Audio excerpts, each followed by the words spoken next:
This is the story of a child who transformed a family that transformed a generation, and how fame transformed Michael Jackson. This is the Thriller Effect.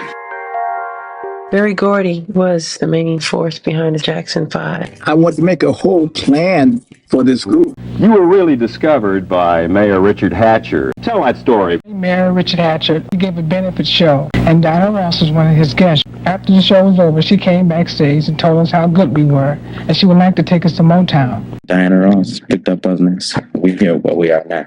They started that conspiracy to double-cross me right from the beginning. Everyone who bought the Jackson 5's debut album, Diana Ross Presents, was fed a cover story. It was literally a cover story. The story was on the cover. Quote, "Honesty has always been a very special word for me. Mayor Gordon Hatcher. He's the one who brought the Jackson 5 to my attention. Signed, Diana Ross." Unquote. The Jackson 5 would be introduced to the world as the proteges of Motown's biggest selling and most glamorous artist. Diana Ross brought the Jackson 5 to Motown. I like that, but that shit ain't the truth. The cover story is Berry Gordy's genius at work. It's a masterpiece of marketing. The story was the key to the Jackson 5's professional rollout, and the plan worked. The Jackson 5's run of hits was uninterrupted for 3 solid years. But the cover story is false. The cover story needs you to accept that a chance meeting was the reason that the Jackson 5 broke big. It wasn't. Diana Ross's name was on the cover, but the story was a lie.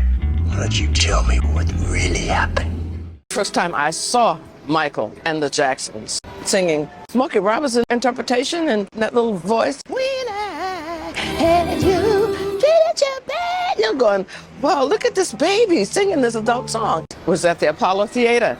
After the Apollo, we kept an eye on the phone.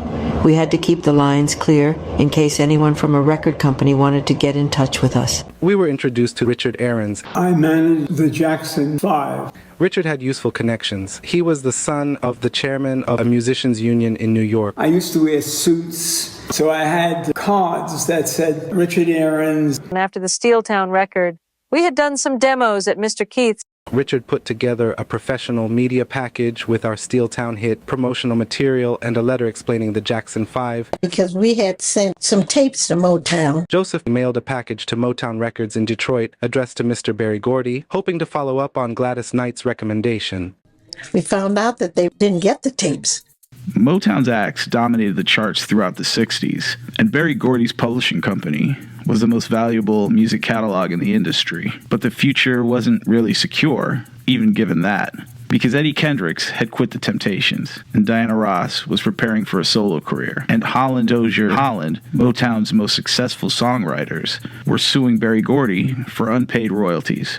By the time the Jackson 5 parked their Volkswagen microbus at Hitsville, USA, they had already met at least 10 major acts and had a song that was getting regional airplay.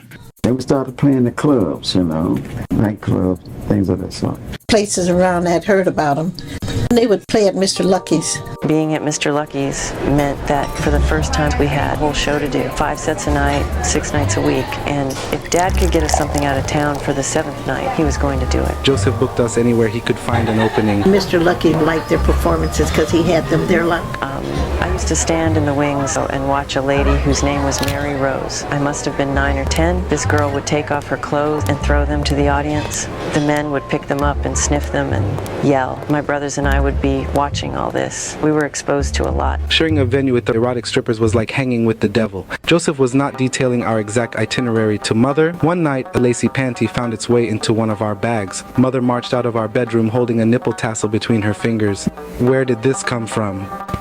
This is quite the life you are showing them, Joseph. We got a call from David Frost show. David Frost had a TV show. Someone who had seen us at the Apollo recommended us to the David Frost show in New York City. David Frost, he's nationally known. We do his show, everybody's going to see us. We were going to be on TV That was the biggest thrill. I remember the days leading up to that trip. We were going to drive out there in a few days. I told everyone at school. A very happy, a very jaunty, a very cocksure little boy. He considered himself a star at the time. This was in the 5th grade. He came into Miss Finkadow's class and he gave Bretta and I and Tanya Glenn these little chains. And he brought them to us and told us that he was leaving. Mom was used to our being away for days. Joseph was supposed to leave from the Regal Theater in Chicago and go on to New York to David Frost. I gave a show at the old Regal Theater with Smokey Robinson and a few of the other people. Bobby Taylor and the Vancouvers. We had a hit record. We were on Motown.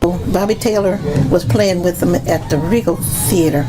We met Michael in Chicago at the Regal Theater. At the Regal in Chicago, we were waiting for Smokey Robinson to head to rehearsal. When we were doing the shows, and they'd be on the show, man, Michael was a little guy. Michael would change his clothes. He would watch everybody on the show. Everybody.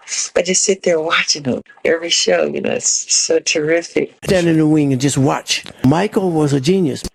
Michael absorbed every little detail, focusing on Smokey's words or Jackie's feet. The way they talked, how their skin looked. Man, you can learn so much just watching. It's unbelievable. We couldn't believe he was actually taking time out for us. He was wearing a black turtleneck. Michael peppered Smokey with questions. When do the songs come to you? Smokey gave us a good 5 minutes. When I first shook Smokey Robinson's hand, it was like shaking hands with a king. I walked around saying, his hand is so soft. I said, he ain't done nothing but write songs. No wonder, Michael added, they were softer than mothers. The first time I saw Michael, everybody was blown away. It was incredible. The leader of the Charlites, Marshall Thompson. Marshall asked me to go and look at this kid that was on stage. I've been running the Jackson 5 all over Chicago playing them clubs. Bobby come out with a smash hit before us, and he was headlining the show at the Regal Theater. So the Charlites was co-starring with Bobby Taylor. Spinning around like James Brown. I said, dang. I asked him, how'd you like to go to Motown? He said, you don't need it. Gladys Knight said she was going to do that. She did. I said, where did she see you? She said, well, we went on the talent contest. Him and the Jackson 5 won a contest. We met Gladys Knight on that show, and she said, you boys are good. I'm going to get you to Motown, he said, and we never heard from her again. Well, let's clear this up. I didn't carry a whole lot of weight at the company. They said, well, we'll do the best we can. If he came, he didn't say anything to me. The way they left Chicago was they invited him to Motown. He told the Jackson 5 and Joe. I said, okay, tell you what, you want to go with Motown? I said, I'll take you there and I'll get you signed. You stay at my place. We'll get you into Motown. And come on to Detroit. And that's how they got to Motown. And so the next day I was watching TV and watching David Frost show, and they didn't show up. I was scared and I was wondering what happened. I was calling around with different people. Bobby Taylor did say when he went back to Barry Gordy. Bobby Taylor told Motown about us. Motown gave us a call. It was national television exposure versus one golden opportunity. I was for David Frost. They were for Motown because that was our idols. We auditioned for Barry. What if he don't like us? Joseph chose the audition. That afternoon, Dad said the trip to New York was canceled. We all stopped in our tracks and just stared at him. We had been about to get our big breaks. What was going on? I canceled it. My father announced. David Frost wouldn't bring us closer to a record deal, but the audition did. So we decided to do a little audition. He didn't even tell me that he was going to Detroit instead of going to David Frost. Took him, his father, the kids. And a couple of kids you never hear about, Ronnie Ransford and Johnny Jackson. They were the piano player and the drummer. They were a part of that. Ronnie and Johnny came to back us up. I called and found out that Joseph went on to Detroit to let him play for Mr. Gordy. The Jackson 5 audition story, it's a weird one. One story claims that the audition took place in front of Mr. Gordy, and he signed them immediately. Another story claims that Gordy and all the Motown stars were in Detroit watching the audition. Some people say the audition took place in Los Angeles, but we'll get to that later. Yeah, we're in the business of producing phonograph records in terms of our primary interest. A group gigging locally says, let's go and get on record. They can come break into the music industry. I was living in an apartment building where Bobby Taylor lived. When I got to Detroit, I called Barry Gordy up. He called me, you got to come down here and see something in my apartment. I said, yeah, right, Bobby. I had them all staying in my one-bedroom apartment. And I went down and stretched out across the floor were Michael, Joe, and his brothers. Bobby, he says, okay, boys, get get up, let's sing. And they sang a cappella, blew me away. I knew I had seen something great. Suzanne in the past, they grabbed me one day. There's a kids group you got to see there. I said, I've got Stevie Wonder. The last thing I want is a kids group. She said, but you want them. I said, I won't. There were actually 2 signings of the Jackson 5 to Motown. The first time they were signed, Berry Gordy was in Los Angeles. J.R. Taraborelli's book, Michael Jackson, The Magic and the Madness, recounts Joe Jackson's reaction to being told that Berry Gordy was not at the audition. Ralph Seltzer, Motown's attorney, said, quote, "We've heard a lot about your group. Mr. Gordy couldn't be here." "You mean Mr. Gordy's not here? Then they should reschedule the audition to when he gets back."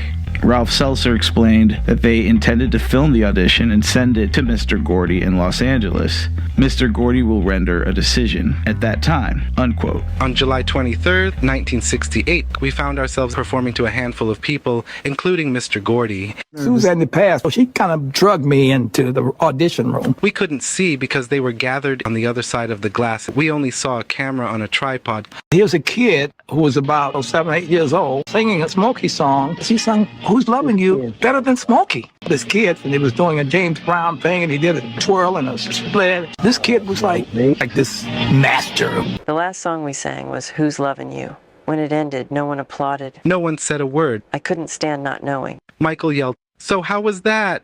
Jermaine shushed me. I said, "Michael!" "Very good," said some voice. That was all we got. The man who had led us back said, "Thanks for coming up." I was confused. I think my brothers were too. We looked at Dad's face for some indication. He didn't seem pleased or disappointed. It was still daylight out when we left. We took I-94 back to Gary.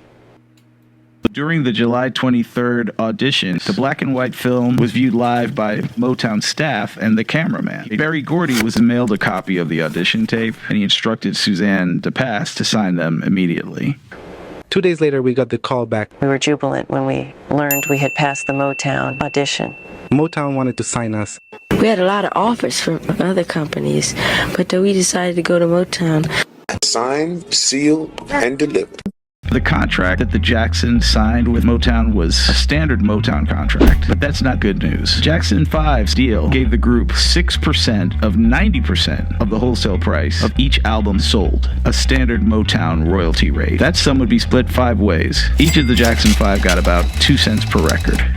But the first time I heard about it was Eddie Holland on WMPP. He said that they had just signed with Motown. Team 70, in case you just joined us, this is WMPP. Down to my left. I just wanted to let y'all know that Motown has just signed an exciting young group called the Jackson 5. The little fella out front is amazing. Things start to get complicated. Atco Atlantic Records had a distribution deal through Steeltown. Their co-manager, Richard Aarons, had rights established through the management agreement he signed with Joe Jackson in New York City. Richard Aarons called me and said, "Gordon, what is this shit I hear about the Jackson 5 signing with Motown?" Motown called me up. They had a plan. When we signed with Motown, Barry had a meeting with us, and he told us that we want to get 3 #1 records in a row with you. Then we're going to do this, I'm going to do that, and we don't want anyone to see you. We signed with Motown in 1968, over a year before we even got in the studio. Legal loose ends were still being tied up with Steeltown Records. It was nothing to worry about. Mr. Gordy didn't seem concerned. But remember, Berry Gordy was a brilliant tactician. At this stage, he had an advantage. He had possession of a talented teen band with a dynamic frontman. And because of the Jackson 5's previous contract, the Motown contract that they signed was probably voidable. If the group didn't live up to the audition, Berry Gordy could probably dump them without any repercussions. The truth, though, Berry Gordy saw enormous potential for the future of Motown with the Jackson 5. For Berry Gordy, the plan was control. Berry Gordy sent the Jackson 5 to Hitsville to begin work on tracking songs for their debut album. Berry Gordy told him he wanted hits. Bobby Teller brought him down here, and he said, "Hey guys, I want you to meet the Jackson 5. Oh, we said, "What?" And we looked at these little kids, and we just fell out laughing. You know, it was Jameson and myself.